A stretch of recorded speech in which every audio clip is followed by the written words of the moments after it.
Hi everybody, how are you? I'm Chef Rob, and fall is upon us and pumpkin is here, and we are going to make a delicious pumpkin bread. It is very moist, it has a lot of spices in it, and please follow it exactly as it is. Don't do any other things to it except maybe add some suggestions that I give you. With this pumpkin bread, I would suggest, I like it plain.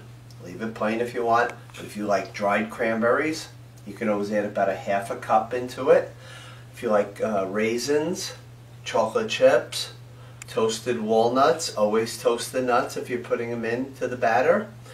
And that's probably about all that you would want to put in this if you're going to do that. So it's really, really delicious. It freezes well, so when you're making this, make a few batches, double the recipe, triple it, and then freeze it. But you got to cook it first and then put it in the freezer. But it freezes really well. So let's get started. It's very, very simple. We basically go right down the line here, mix everything in, and then you're done. Now, I am doing this for a lot of the libraries, and if you are doing the kits, and I've dropped these off at the library, I want to make sure that you follow me what I am doing. I'm going to put all these ingredients in except for the wet or perishable ingredients. So you're going to want 1 cup of the sugar. It is 1 full cup, so you really do want to fill it. If you put too much, too sweet, you don't need that. Don't take something like this amount because you want to cut back on sugar. If you want to cut back on sugar, cut yourself a smaller piece of this because it won't come out as the way it's supposed to. The sugar gives it its texture and the moisture of it. So 1 full cup, just like that. And then I want a ½ cup of the vegetable oil. You do need the vegetable oil for this one. Make sure you don't over pour. And sometimes the outside of these containers can get a little slippery, so hold on to this really good. Okay, perfect. I am just going to pour this into the sugar. And now I have 2 eggs. I took these out about an hour ago because I wanted to bring them to room temperature, so this way they incorporate in the batter really well. And here.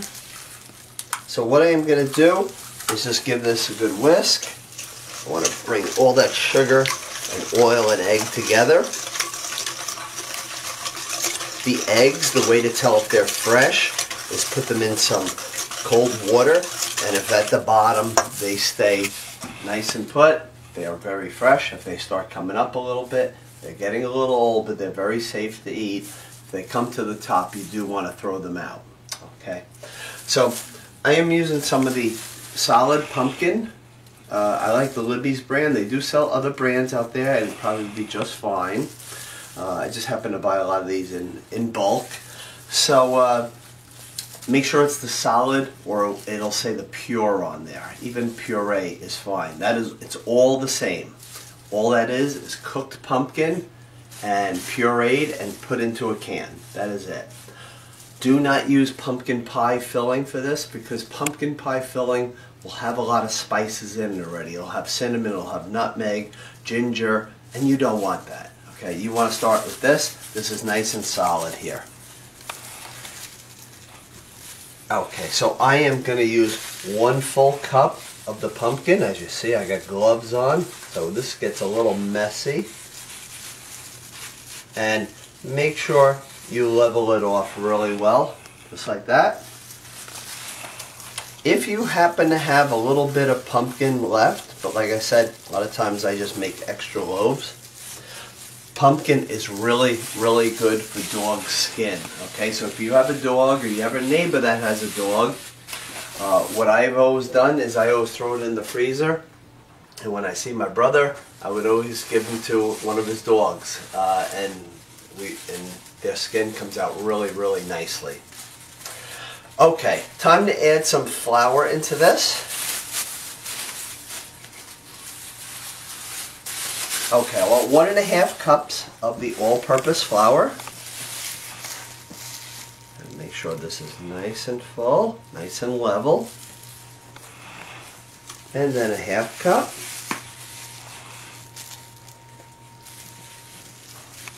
I like to kind of whisk it as I am going along. Again, if you are getting the kits at the library, all your spices, baking soda, everything will be all included in it. If you are just making this from a video at home, just follow these directions and it will come out excellent. Baking soda, 1 teaspoon. To check to see if baking soda is any good, put a little vinegar on it. If it bubbles, it's still good. And then I want a 1/4 teaspoon of salt. The salt will make sure that you get the cinnamon flavor, the cloves, the nutmeg, and the allspice. Okay. Okay, so I'm going to use ground cinnamon now. Everybody likes their cinnamon. So 1/2 teaspoon ground cinnamon. Okay. And then a 1/2 teaspoon of cloves. Level that off. Cloves are very strong. Cloves are actually made from buds of an evergreen tree, which actually is a clove tree. So that's where it actually comes from. Whisk that in here. You can see it's a real nice thick batter. Don't overmix it, just get the ingredients combined and that is it. I want a 1/2 teaspoon of the ground nutmeg. If you were to use and grate your own nutmeg, make sure the nutmeg, fresh nutmeg is a lot stronger than the ground, so you would need less, okay? At least half the amount. So a little of the nutmeg. And then a 1/4, there we are, 1/4 teaspoon of the allspice. I am just going to mix this in really good. Allspice has cloves, nutmegs, cinnamon, and actually pepper in it. Before being crushed down, it resembles dark brown peppercorns. So that's what it looks like before it does get crushed down.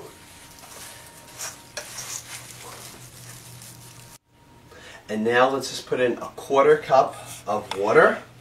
Make sure you put this in because it will give it a little bit more moisture in it. It's very important. Just get this to where it is combined. And then at this point, this is exactly where you would put in chocolate chips, walnuts, raisins, dried cranberries. If you're using dried cranberries, try to get the dried cranberries, not the craisins. The craisins actually have an infused grape juice in there and it has more sugar in there. So you want the real natural cranberries. So very important with that. I'm just going to take a pan just like this, and the reason I'm putting it in a pan like this because I make so much of this stuff I give it to a lot of my neighbors. So I want to give this a quick spray.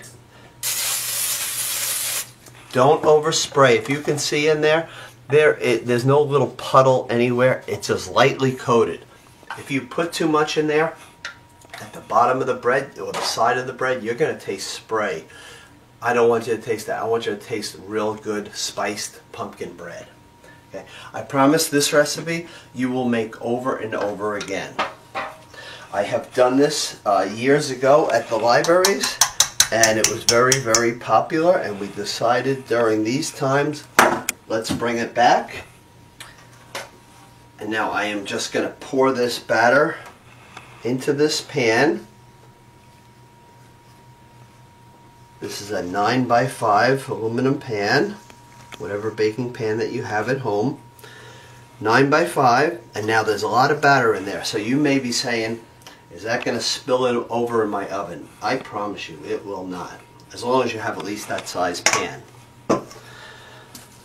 When you put this into the oven, I want you to put it towards the bottom rack, okay? And then you want pumpkin bread to have a nice soft top. It shouldn't be really hard or crusty. Take a sheet of aluminum foil and put it on the rack above, because the air will circulate around and it will cook really nice and evenly. But having this on top, and do this with a lot of baked goods, it will save it from getting dark, burnt, anything like that. This is going to go in a 350 oven for exactly 1 hour, okay? The way to tell if it is done is take a toothpick, and if it comes out clean, it is done, okay? Probably usually the center is the part where you want to put it in. That is the last part, because it's going to get a nice mound to it, but again, it's not going to go over. If you're afraid, and you don't believe me, that it's not going to go over, take a piece of aluminum foil and just put it under this in the oven, and then anything that goes over would catch on here. Okay, so we're going to put this in the oven for 1 hour at 350 temperature. And I use convection because I like it to really circulate around. If you don't have convection, it's okay, but 350 is key. So let's put it in the oven and see how it comes out. This delicious Harvest pumpkin bread just came out of the oven. It took 1 hour exactly. I just want to show you how moist that is, okay, by able to press down on it. That way, when it springs back, you know it is done. If your finger seems like it could sink in there, okay, a little loose batter, this is where you really want to check it, because the highest part of the bread is where you want to check it. But it is all cooked all the way through. I'm going to slice this so you can see the inside of this. Eat this when it's actually cool. I know we like very warm bread, but when you're eating pumpkin bread and it's hot, you really don't get to taste the spices.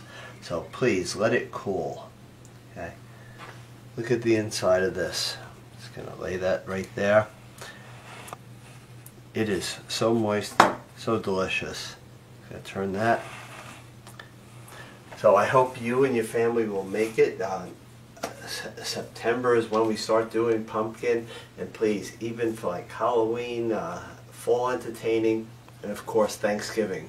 Always put this on your Thanksgiving table. The people that are at your home, they will absolutely love it.